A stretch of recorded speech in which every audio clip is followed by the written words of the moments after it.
There was once upon a time an old goat who had 7 little kids, and loved them with all the love of a mother for her children. One day she wanted to go into the forest and fetch some food. So she called all 7 to her and said, "Dear children, I have to go into the forest, be on your guard against the wolf. If he come in, he will devour you all, skin, hair, and all. The wretch often disguises himself, but you will know him at once by his rough voice and his black feet." The kids said, "Dear mother, we will take good care of ourselves, you may go away without any anxiety." Then the old one bleated, and went on her way with an easy mind. It was not long before someone knocked at the house door and called, "Open the door, dear children, your mother is here, and has brought something back with her for each of you."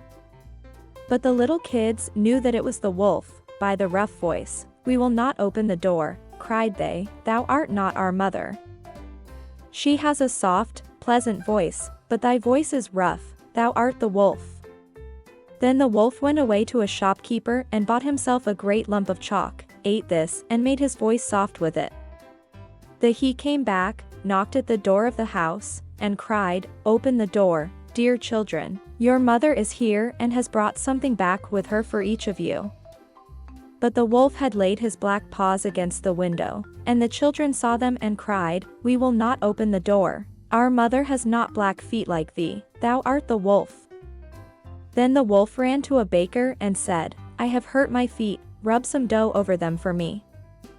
And when the baker had rubbed his feet over, he ran to the miller and said, "Strew some white meal over my feet for me." The miller thought to himself, "The wolf wants to deceive someone," and refused, but the wolf said, "If thou wilt not do it, I will devour thee."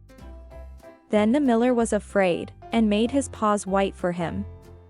Truly men are like that. So now the wretch went for the 3rd time to the house door, knocked at it and said, "Open the door for me, children. Your dear little mother has come home, and has brought every one of you something back from the forest with her." The little kids cried, "First show us thy paws that we may know if thou art our dear little mother." Then he put his paws in through the window, and when the kids saw that they were white, they believed that all he said was true, and opened the door.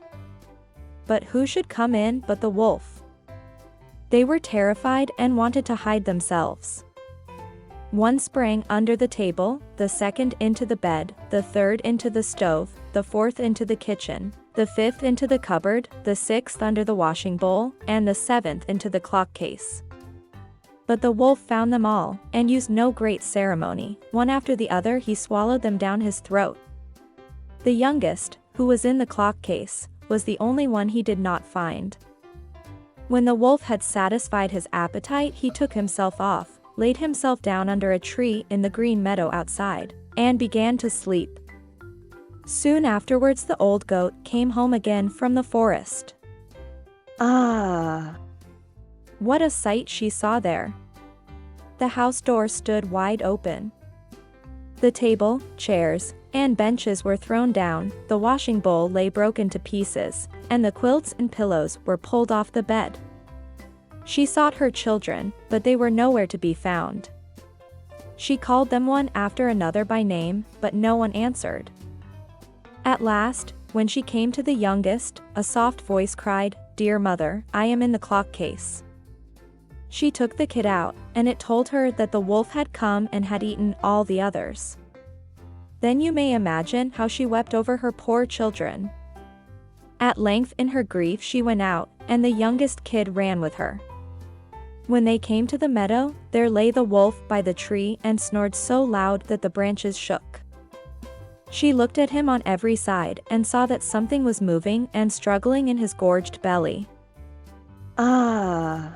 Heavens," said she, "is it possible that my poor children whom he has swallowed down for his supper can be still alive?" Then the kid had to run home and fetch scissors, and a needle and thread, and the goat cut open the monster's stomach, and hardly had she make one cut, then one little kid thrust its head out, and when she cut farther, all 6 sprang out one after another, and were all still alive, and had suffered no injury whatever, for in his greediness the monster had swallowed them down whole. What rejoicing there was! They embraced their dear mother and jumped like a sailor at his wedding. The mother, however, said, "Now go and look for some big stones, and we will fill the wicked beast's stomach with them while he is still asleep." Then the 7 kids dragged the stones thither with all speed, and put as many of them into his stomach as they could get in, and the mother sewed him up again in the greatest haste, so that he was not aware of anything and never once stirred.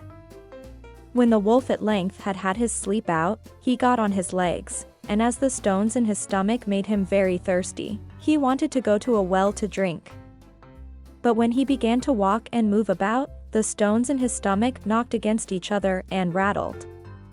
Then cried he, "What rumbles and tumbles against my poor bones? I thought 't was 6 kids, but it's not but big stones." And when he got to the well and stooped over the water and was just about to drink, the heavy stones made him fall in, and there was no help, but he had to drown miserably. When the 7 kids saw that, they came running to the spot and cried aloud, "The wolf is dead! The wolf is dead," and danced for joy round about the well with their mother.